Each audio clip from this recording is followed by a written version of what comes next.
আসসালামু আলাইকুম রহমতুল্লাহ। সুপ্রিয় শিক্ষার্থীবৃন্দ, মেকানিক্যাল ইঞ্জিনিয়ারিং চ্যানেলের পক্ষ থেকে তোমাদের সকলকে জানাচ্ছি আন্তরিক শুভেচ্ছা। এই ভিডিওটা তৈরি করছি অষ্টম শ্রেণীর শিক্ষার্থীদের জন্য।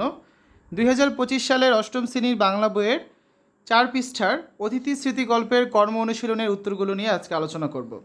এই ভিডিওটির ডিসক্রিপশনে এবং পিন কমেন্টে প্লেলিস্টের লিঙ্ক দেওয়া আছে, সেখান থেকে তোমাদের যার যে বিষয়ের ভিডিও দরকার খুব সহজেই তোমরা দেখে নিতে পারবে। 4 পৃষ্ঠার কর্ম অনুশীলনে 2টি প্রশ্ন আছে। তোমার অভিজ্ঞতা থেকে একটি ভ্রমণ কাহিনী বিবরণ লেখো। তোমার প্রিয় কোনো পশু বা পাখির কোন কোন আচরণ তোমার কাছে মানুষের আচরণের মতো মনে হয় তার একটি বর্ণনা দাও। তো আসো আমরা এখন এই প্রশ্ন দুটোর উত্তর দেখি। ক নাম্বার, তোমার অভিজ্ঞতা থেকে একটি ভ্রমণ কাহিনী বিবরণ লেখো। আমার সুন্দরবন ভ্রমণ। গত গ্রীষ্মের ছুটিতে আমি ও আমার পরিবার সুন্দরবন ভ্রমণে গিয়েছিলাম। এটি ছিল আমার জীবনের অন্যতম স্মরণীয় একটি অভিজ্ঞতা। আমরা সকালে খুলনা থেকে লঞ্চে করে সুন্দরবনের উদ্দেশ্যে রওনা হই।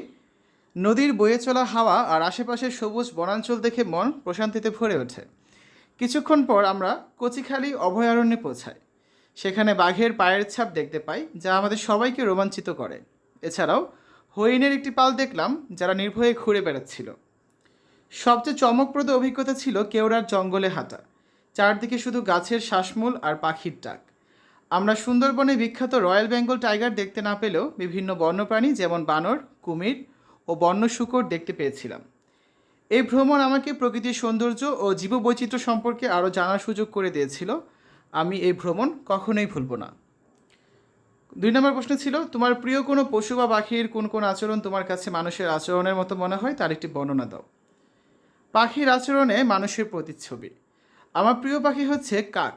যদিও অনেকে কাককে সৌন্দর্যহীন মনে করে, তবে এর বুদ্ধিমত্তা ও সামাজিক আচরণ আমাকে মুগ্ধ করে। আমি লক্ষ্য করেছি কাকেরা খুবই দলবদ্ধভাবে চলাফেরা করে এবং একে অপরকে সাহায্য করে।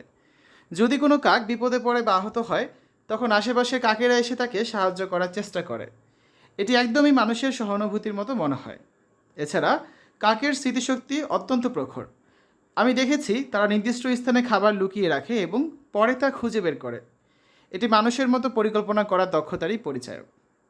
সবচেয়ে আশ্চর্যের বিষয় হলো কাক মানুষের মতো সতর্ক ও প্রতিশোধপরায়ণ।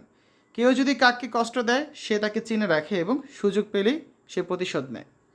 এ কারণে আমি মনে করি কাকের আচরণ অনেকাংশেই মানুষের মতো এবং এটি পাখির জগতে ব্যতিক্রমী। এই হচ্ছে আজকে আলোচনা। আমরা আগামী ক্লাসে দ্বিতীয় যে গল্পটা আছে ভাব ও কাজ, এর কর্ম অনুশীলনের সমাধানগুলো করে দিব। শিক্ষার্থীরা, এতক্ষণ তোমরা দেখলে অষ্টম শ্রেণীর বাংলা বইয়ের অতিথি স্মৃতি গল্পের কর্ম অনুশীলনের প্রশ্নের উত্তর, যেটা রয়েছে তোমাদের অষ্টম শ্রেণীর বাংলা বইয়ের পৃষ্ঠা 4-এ। ঠিক আছে?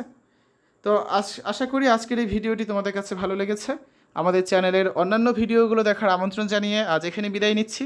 আল্লাহ হাফেজ।